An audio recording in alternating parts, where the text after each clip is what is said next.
Hello friends, myself Nitika Sharma. Welcome back in your mathematics class. So students, today we will discuss one of the most important thing in class 9th, chapter number 7, triangles. Students, some of the students always confused from where we have to take these congruency criterias. So students, today I will explain and I will prove to you that how we will use first criteria for the congruency, which is angle, side, angle.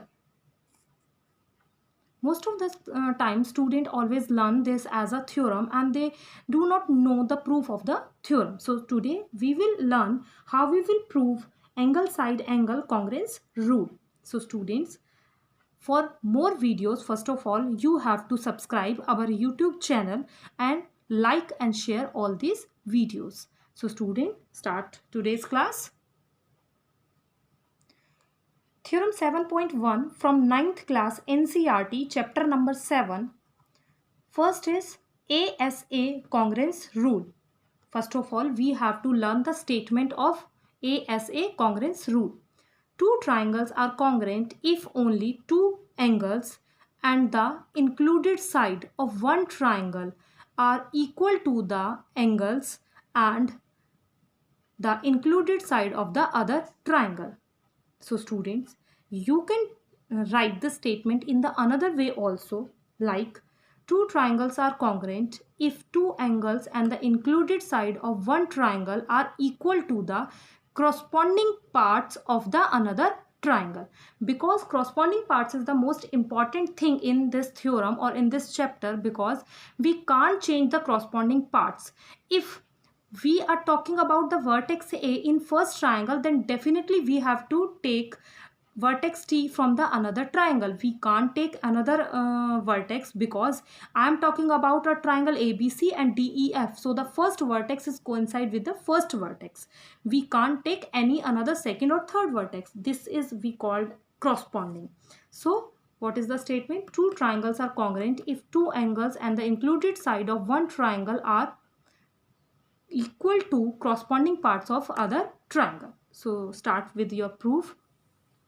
First of all, we have to draw two triangle. First, I choose a triangle ABC and the second one is DEF. So what is given to us? In triangle ABC and DEF, we have one angle. Angle B and angle E are equal to each other. Second angle C and angle F are also equal to each other, and a included side BC and EF are also equal to each other. At that point, most of the student always confuse that we have already three things. Why we are not putting these three things and congruent these two triangles? But students, we have to prove these three things with ASA congruence rule. So we can't use them as it is. We have to prove one thing by our method. So we can choose two things from the given and then we can prove third thing with ourselves. So students, for this proof, we have to prove triangle ABC and DEF are congruent to each other. For this, we have three cases. How?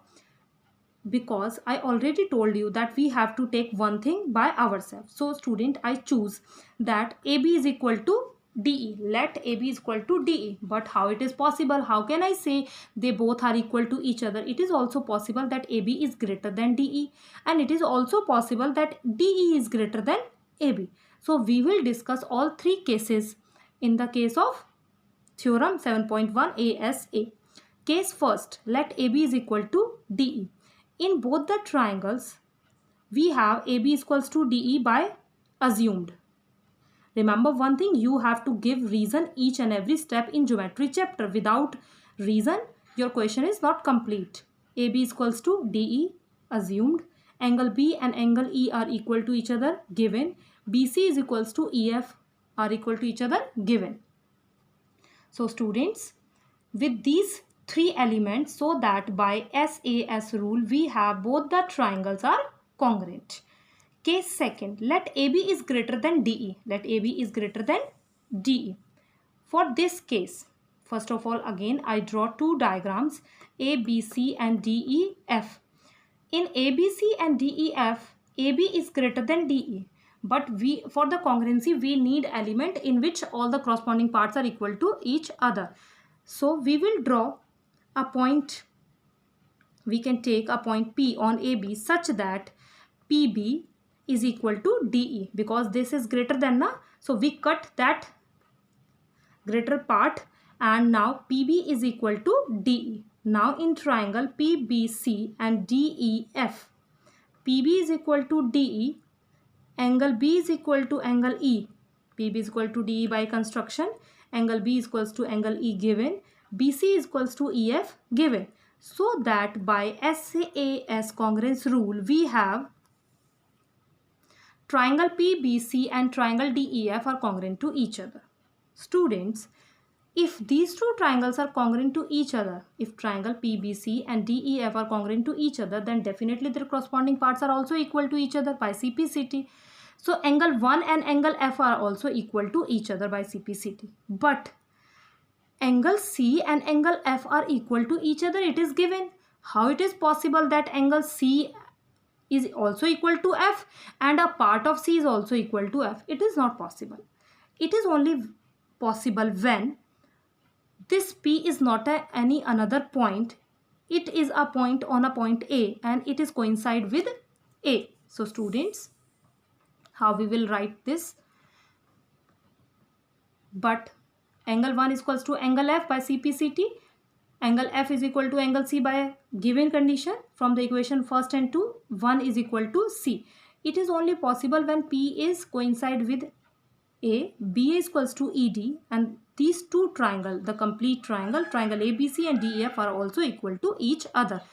Now case number third. Case number third is the same as case number second, in which we took the third condition that AB is less than DE. Let AB is less than DE in triangle ABC and DEF. DE is greater, so we will subtract that greater part. So we will take a point M on DE such that EM and AB are equal to each other. Now in this small triangle MEF and this triangle ABC, ME is equals to AB by construction, angle B is equals to angle E given, BC is equals to EF given. So that by SAS congruence rule, we have triangle MEF is congruent to triangle ABC. Again the same contradiction is there, students, pay attention. Now by CPCT, if two triangles are congruent, by CPCT angle C and angle 2 are equal to each other, but angle C and F are also equal to each other. It is given condition. So it is only possible when M is not another point. It will coincide with the point D. So how we will write like this? Angle 2 is equals to angle C and angle C is equals to angle F. It is only possible when M is coincide with D, ME is equals to ED and AB is equals to DE. Again, triangle ABC and triangle DEF are congruent to each other. Now students, if you pay attention in this proper the whole lecture, you notice that in all three cases we proved triangle ABC and DEF are congruent to each other. That's why we say that with ASA congruence rule, we can prove that two triangles are congruent. Thank you. Have a nice day.